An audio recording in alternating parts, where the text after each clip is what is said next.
Dito naman sa langis ko, papalit ko lang. Ayan, makikita mo.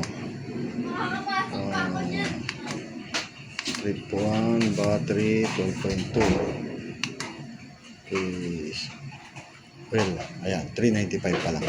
Ibig sabihin, kapapalit ko pa lang yan. Hindi mangyaring sa langis. Good evening guys. Meron po tayong may bago kong biniling scanner o kaya para ma-check natin yung engine kasi yung motor ko pag isi-switch mo yan, nag-check engine po siya. Yan. Ngayon may bago tayong bili na scanner. Check natin ito, may pang Inmax tayo kung ano matitest natin, kung ano makikita ang resulta natin sa check engine niya. Okay, off muna natin. Tingnan natin itong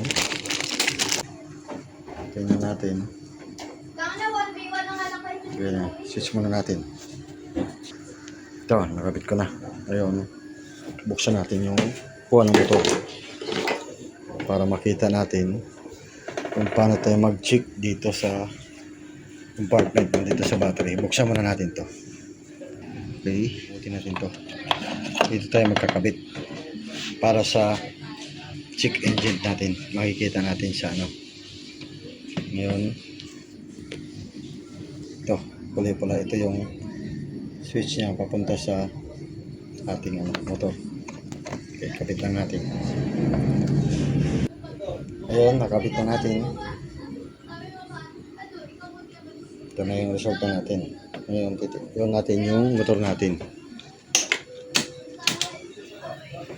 Ayun, nakalagay sa kanya, check engine. Okay.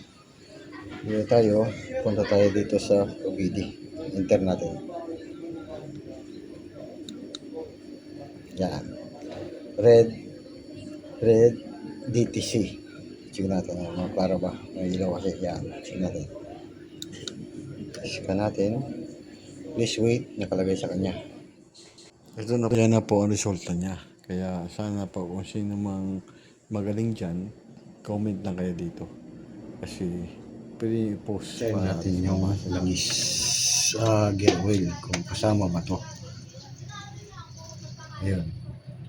Puti pa siya. Wala nang problema rito.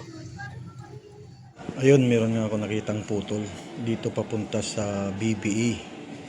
Ito na yata yung dahilan bakit siya lumalabas na naka-error yung ating motor.